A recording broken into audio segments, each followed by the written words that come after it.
Hello साथियों, आप सबका स्वागत है हमारे YouTube channel Bihar SS lockers academy में। आज मैं आप सभी लोगों को बहुत इम्पोर्टेंट टॉपिक बताने वाला हूं जो आपके एग्ज़ाम में इससे ऑब्जेक्टिव क्वेश्चन पूछे जाते हैं। तो आप लोग जो है इसे आखिरी तक ज़रूर देखिएगा और ये क्लास अच्छा लगे तो अपने दोस्तों में ज़रूर शेयर कर दीजिएगा। आज मैं आप लोगों को ये बताने वाला हूँ कि काव्यखंड का आपका जो पाठ है और वो पाठ जो है किस रचना से संकलित है, ये आज मैं आप लोग को बताने वाला हूँ। क्योंकि बहुत सारे ऐसे बच्चे हैं जिन्हें ये मालूम नहीं होता है कि काव्यखंड का जो पाठ दिया गया है आप लोगों के पाठ्य पुस्तक में वो कहाँ से संकलित है। पढ़ने को तो वो पढ़ते हैं, लेकिन जब एग्ज़ाम में ऑब्जेक्टिव क्वेश्चन पूछा जाता है कि ये पाठ जो है कहाँ से संकलित है, तो बहुत सारे बच्चे कन्फ्यूज हो जाते हैं। वो सोचते हैं कि पाठ कहाँ से, आखिर में ये प्रश्न जो है कहाँ से दिया गया है, ये पाठ का संकलन कहाँ से पूछ दिया है। तो आइए आप लोगों का ये कन्फ्यूज़न मैं दूर करने वाला हूँ और हर हाल में आप लोग इसको रट लीजिएगा, क्योंकि इससे 2 या 3 नंबर के प्रश्न पूछे ही जाते हैं। तो आइए बिना देरी के हुए अपने इस क्लास को स्टार्ट करते हैं। टॉपिक हमारा समझ लीजिएगा आप लोग। काव्यखंड भाग का जो पाठ है उसमें जो पाठ है वो कहाँ से संकलित है, ये मैं आज आप लोग को बता रहा हूँ। अब ये नहीं सोचिएगा आप लोग कि गद्यखंड का जो पाठ है उसको मैं बता रहा हूँ, नहीं।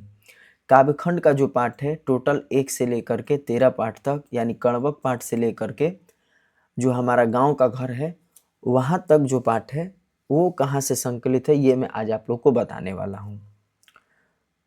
तो सबसे पहला नंबर अगर हम लोग पाठ देखेंगे तो पहला पाठ हमारा काव्यखंड का वो है कण्वक है। पहला पाठ काव्यखंड का क्या है, तो कण्वक है, जिसके कवि मलिक मोहम्मद जायसी जी हैं। और ये कहाँ से संकलित है, तो पद्मावत से लिया गया है। ये पद्मावत मलिक मोहम्मद जायसी जी की ही रचना है, तो यहाँ से ये कण्वक पाठ संकलित है।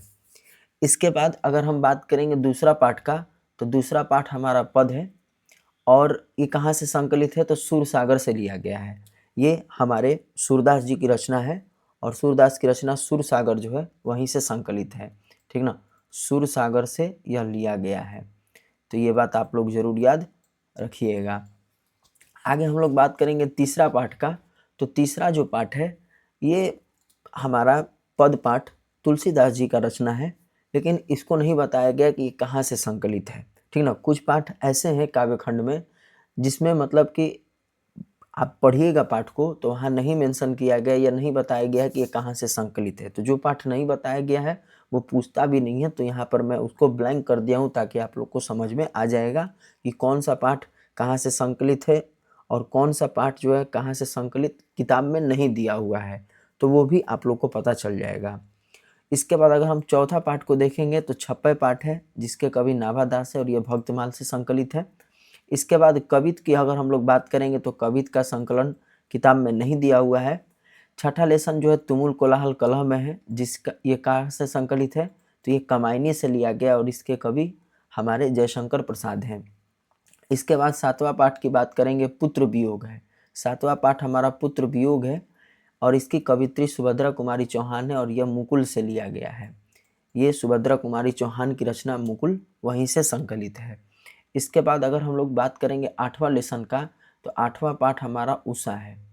उषा पाठ जो शमशेर बहादुर सिंह की रचना है और उषा पाठ जो है इसमें भी ये नहीं बताया गया कि ये कहाँ से संकलित है।